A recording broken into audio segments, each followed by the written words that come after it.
So that was a Roadie. It was coming right out of DFW Airport.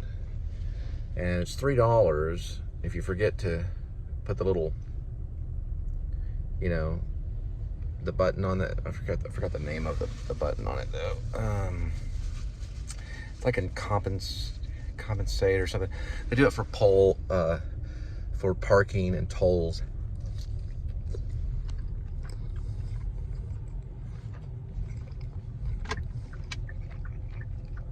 But the company Roadie comes out of Georgia.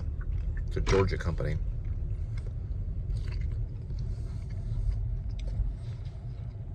Makes me think.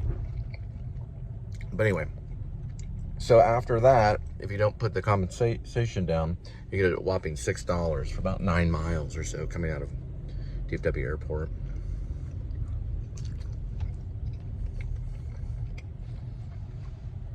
Try $20 plus the $3 that you need to get through the little thing.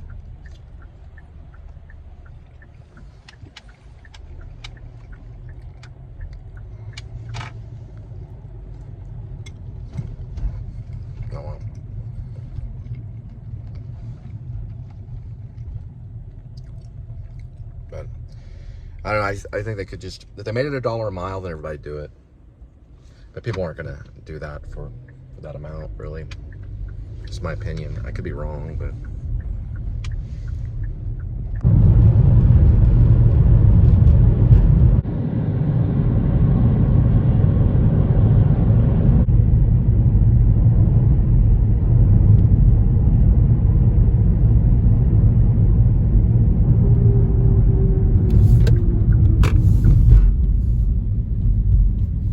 It's a VOR device, is what it is. It's actually a radar. It's right there. Very high frequency, omnidirectional radar is what it was. I got stopped that minute ago, whenever I was dealing with it. So what it does is it emits high frequency, the omnidirectional, and it's radar. They used it in World War II. A lot of times they disguised them so you couldn't see them, and they were at angles, meaning not the actual. Well, some of them the VORs were, but they admits at an angle so that the airplane knows the direction that it's at, and they only use it now for a secondary device. So it's still a device, but it's a radar, and the primary one I believe is GPS. I would have to study that. I don't really know. I studied the VOR because I passed it a lot of times through this one month, and I started like figuring out, like I started asking questions on what that was, and I don't remember where I saw someone say VOR, but it was in something, and then I read about it on Wikipedia and found out it's been used as old as World War II. It's been around for a while. That particular one's probably a little updated. It's an updated version of it. All right. Yep, we've got American coming in right here on this first bridge. American Airlines. That's an Eagle right there, American Eagle. They usually are at least every single terminal. This is the same terminal as Alaska and JetBlue and all those. The one that's crossing that one right there. Goes A, B, C, D, and E.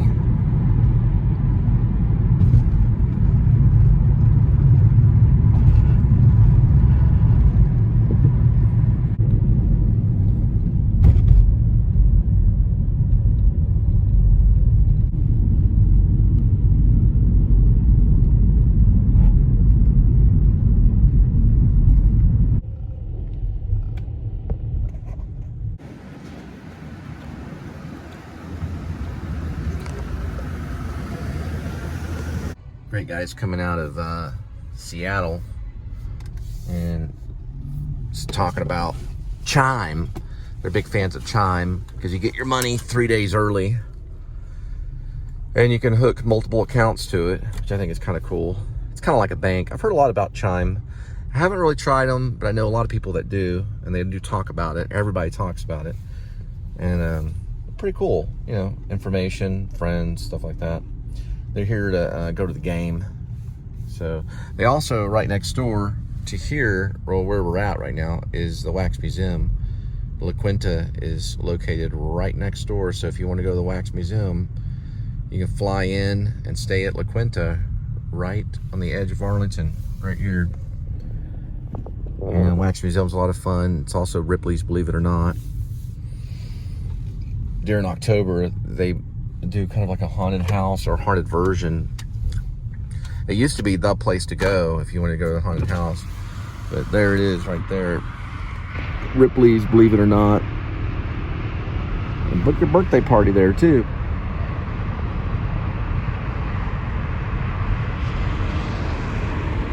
So I was purposely going back, but there's another one that's going like 3 miles in Fort Worth. I was headed back to Fort Worth anyway. It's like an $8 medication drop off. It's only going like, I don't know, at the most like maybe 4 miles. So we'll go ahead and take it. I'm not gonna count the pickup because I was headed that way anyway. I guess I know their logic on it. Pretty clever little company. Because, you know, they're not doing the logistics. Not really. There's the Christmas tree for Six Flags right there. Maybe that's why I have a YouTube show. I don't know. I mean, I you know, it is income. You know, it is something that people probably think about doing or have to do, but I don't know if I could recommend them really.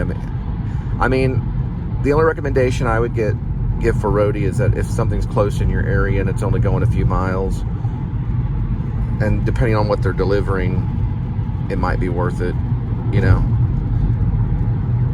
But I also have something else. You know, some truckers do it because they have their own personal trucks. It's a little extra money. Maybe they'll change over time. I don't know how new they are. I'll tell you one thing about Roadie though, is they'll hire you within the next day. It takes usually, I think, within a day to hire you. And they run the whole thing, you know, they ask you all the questions everybody else asks. So patience is probably the way to run it, and not to go too far for pickups, to stay within one area, I would say, for, you know, logistics. Stay in an area and wait, and you'll have to wait maybe 45 minutes or something for the next one to come that's close to you, rather than going, okay, I'll just go to Arlington, drive out here and pick up this one, and I'll go to Fort Worth and pick up the next one. Well, I don't mind going out to Denton and pick up this one. If you work it that way, it's going to work against you. You want to stay in one central area watching over gas, because they'll give it to you sometimes. If you're here, like in Arlington, and you choose one for out in Denton, and that's an offer, and you press on it, and you're like, oh, okay, oh, they gave it to me, now I gotta drive to Denton, see how it works. That's why I think it needs to be reviewed, because there's some chumps that will do that, you know, and that's a harmful thing. I'm going towards Fort Worth now, so the CVS that I'm going to is in Fort Worth, so I was going there anyway, and that's probably what they're thinking, you know, because you don't have a helicopter where you can fly these different areas. And really, to be honest, sometimes when you are close to something, they don't always give it to you. And that's frustrating. I would say it's the most frustrating app out of all of them, right next to DoorDash. And I'll tell you why DoorDash is hard. And DoorDash, you can only work a region, and I haven't used it in a while. I haven't used DoorDash in quite a while, because I'm no longer with DoorDash. Some of these companies, I don't know if you're ever really if you're ever even with them more than 2 years. But with DoorDash, you might be in one zip code, and it will light up red, and you can tap on it, and you'll start getting orders around food restaurants and possible Dollar Generals where you go in and shop, and maybe some Albertsons where you'll go in and shop and use their red card, or you'll, you know, pick up something at like I said, a McDonald's or something and drop it off, or you know, what pizza place they use, Caesar's Pizza or something. I can't remember the pizza place they use. The one that goes pizza. Little Caesars. Yeah, Little Caesars. They use Little Caesars and Pizza Hut. They're actually, I would think they're actually better because they're doing the logistics for you, you know, and it'll just pop up and you accept it or you don't. So far, out of all of the food deliveries delivery apps is going to be Grubhub is going to be what was the best for me. It may not be the best for you, I don't know. But Grubhub was about $80 a night if I worked a full shift. And maybe that was because I was mostly working around dinner time and it was logical to work. But Roadie's, I think it's 24 hours. I think it's nationwide. It's always there for you, I guess, if you need to use it. But I think it's not the best, it's not the best thing. I mean, it will, let's say, I think I did one time make $70 with them. No, I have to go back and do another thing. I made like I was supposed to make $117 with them one day. And that was because they allowed me to do Fanatics. And that took all day to deliver. And it drove me all around Fort Worth, all around the areas. And the very last in the evening, they were having me do drop-offs at places that had private security, and you couldn't even get through it because it was late at night. And you're supposed to finish everything by 10 o'clock. I don't know what kind of race car they expected. But like I said before, Roadie got rid of me because I talked to a Walmart manager in Irving about an order that was supposedly, they said, was given to another driver, which didn't make sense to me because it was live on my app. And I was showing it, look, this is what they want me to pick up. And they're saying, well, it went to another driver. I think Roadie did investigate that. And I think they realized the manager at that Walmart was not being completely honest. Either with how I responded, which I was simply asking, well, why would they give me this order? If they gave me this order, why wouldn't it be there? They're saying, well, would they give it to another driver? I said, well, wouldn't Roadie tell me that they gave it to another driver? And then they got in touch. I gave them my information. They got in touch with Roadie and had my account suspended. And then they reactivated my account because I appealed it and said all I did was talk to the manager about that particular order before canceling, because you're supposed to do that. The message support, whenever they do it, they don't always even let you cancel. They don't always let you do that. There must be a game or something going on. We're gonna do this one, and then I don't know. I'll see what else. I'm probably gonna just do this one since it's only a 3-mile drop, and then head back so I can save on gas. But I'm thinking some of these orders are just outrageous. Like, I'll give you an example. Some of those Perone orders, even though they were like $36 or $38, they had me go to Rockwall to drop that medicine off. This is a medicine for hospice, right? Which is a big deal. And I was going from Fort Worth to Rockwall, which a round trip is more than 70 miles. And they were giving me $36. Investigation. I think they should be investigated for stuff like that. And when I vlogged that, I had to put down Roadie for a while. And they're the only app I think that I've done out of all of them, other than maybe Postmates. And I don't think I've ever said anything bad. I think I did say a few things bad about Postmates, and I'll tell you why Postmates. And I don't know if Postmates gotten better. They did the same thing. Postmates did the same thing to me. Okay. Be wary on Postmates. Postmates would have me go 25 miles to pick up an order and then cancel by the time I got there. But they were nice to me during the Christmas holiday when I got to drop off Apple products. Postmates was pretty nice because you would do 3 drop-offs of Apple phones or Apple computers, and they'd pay you $70 for those 3 drop-offs, even though they were kind of hefty in mileage. Some people like Postmates. I'm not really down on Postmates completely. I think their app is kind of fun and it's easy to use. But check yourself on Roadie, guys. Check yourself, especially with the GPS and stuff like that. Just check it. It is going to be, they're going to pay you something. But, I mean, you're like, wait a minute. I don't know if I can do this, This one's different, okay? This is like 3-mile drop from the CVS. I'm going to Fort Worth anyway, so I'm not complaining about this one. But I'm going to keep an eye on Roadie. It's going to be a consistent thing on the show every once in a while. I'll probably work it sometimes during the week, maybe. But I'm thinking about switching over and leaving the gig economy. I really am. It's been a long 4 years. And the show mostly just kind of showed what I was doing. I just showed it. I didn't talk a lot about it. And sometimes I would, sometimes I wouldn't. I'd usually maybe say where I was going, or at least show what I was doing. But, you know, I learned as I was going, you know, to show that as much as I could.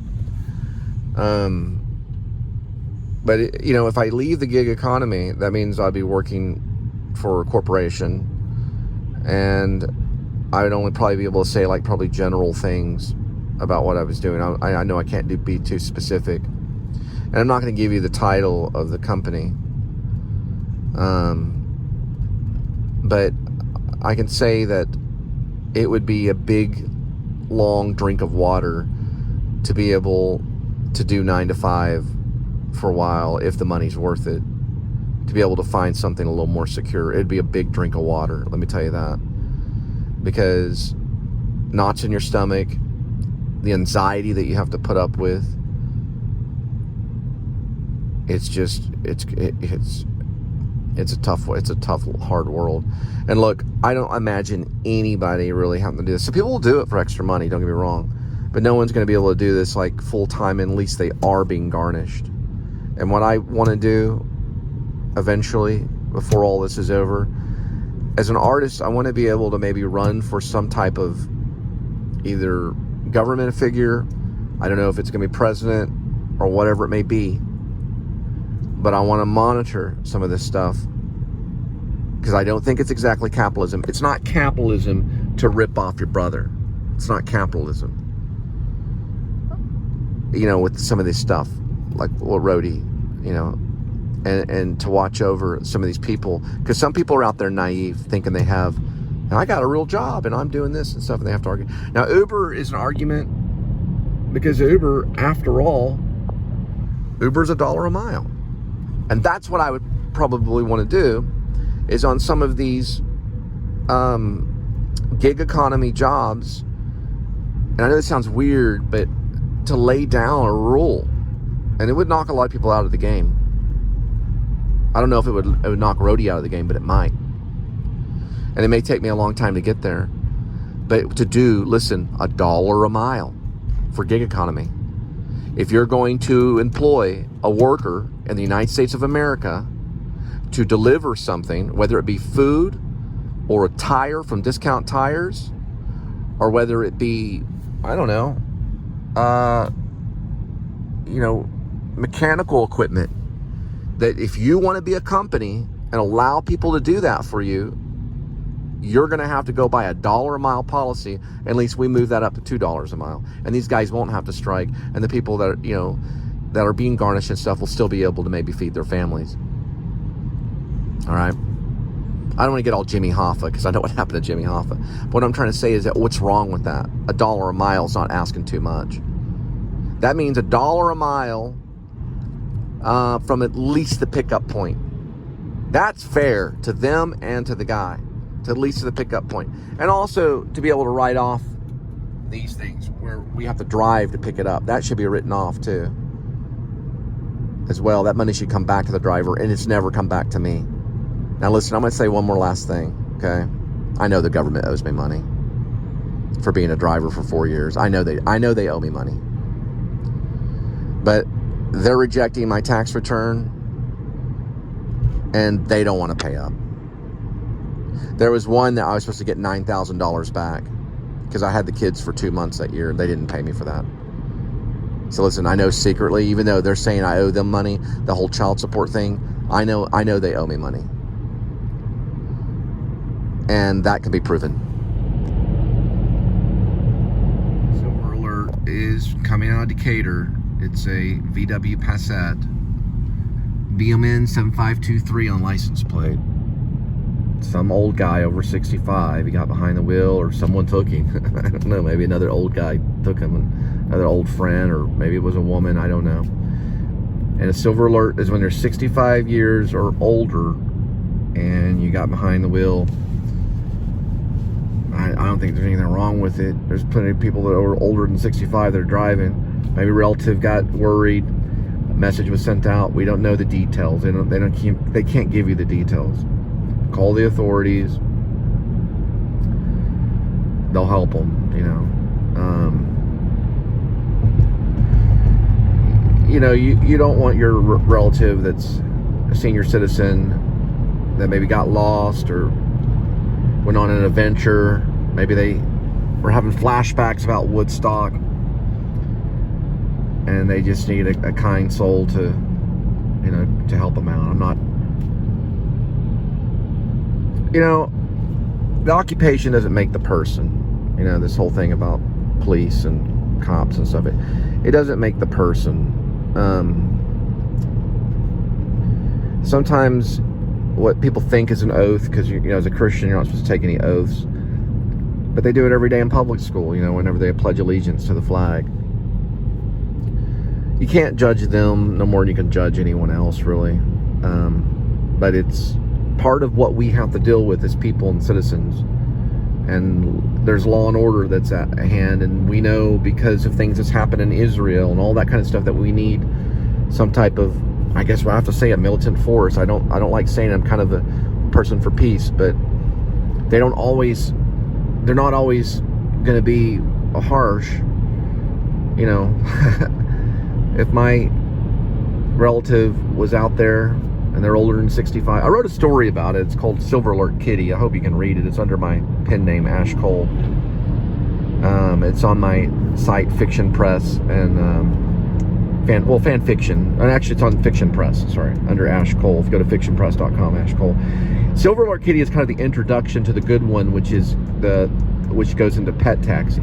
It's about an older guy that's a stand-up comedian that lives in Florida. He goes off. He's older than 65, and there's a joke about a silver alert against him, kind of thing, And then he gets pulled over by a state trooper. His cat's out of the pet taxi, and the pet taxi version, or the pet taxi story, and the window rolls down, and the cat gets scared because he smells the canine, because they have a canine, and the cat jumps out and hits the state trooper. State trooper takes a step back, and an 18-wheeler gets him and picks the state trooper up, and it's that kind of stuff. So these guys, they do put their life on the line, but that's not what the story is about. The story is about this stand-up comedian and because it's a fatality, the other officer pulls up, and because he waits, has to dismiss him, and we don't know if he's pulled over because of a silver alert. You don't know the real reason, I don't think, in the story, but he goes off and he's doing filming locations in the Northeast. I wrote it at an Old South over a period of about 2 weeks when Linda was working at the, it's like a macaroni grill, Romana's macaroni grill, and I wrote it, I remember I drank coffee, sometimes I'd get a meal, and I wrote it in notes and sent it up, fairly quick. I had this kind of fantasy, I wanted Fred Armisen to play the lead role in it, kind of thing, paint his hair all silver, give him a little cat. It's kind of a comedy story. But I don't know any other way to deal with it, Silver alert's weird, The guy's old. He's like older than 65. You want me to call the police on a silver alert? But, we don't know. They may need help. I don't know. Anyway. God bless y'all. I'll talk to you later. Just wanted to correct that. It's not, a silver alert's not necessarily someone that's 65 years old or behind the wheel. It just means that there's an elderly person that shouldn't be driving, or that maybe the medicine or something got to them, or someone was driving them around. It just means that they're either missing and they're elderly, and that maybe they left the retirement home. I don't know. It's like that song "The Way" by Fastball. But I don't know the details on Silver Alert. Should be investigated and researched and find out. It could be like they're like 90 years old and they're not supposed to be driving, and they just took off in a car. Freedom at last. Freedom. I'm gonna get away from this old age and drive around. I don't know the whole results on Silver Alert. I'm sure it's someone that's older, or you know, someone took them, you know, and they're older. I don't know the whole thing behind it. I just know it's usually related to a license plate and a person that's older. That's really all I know on it.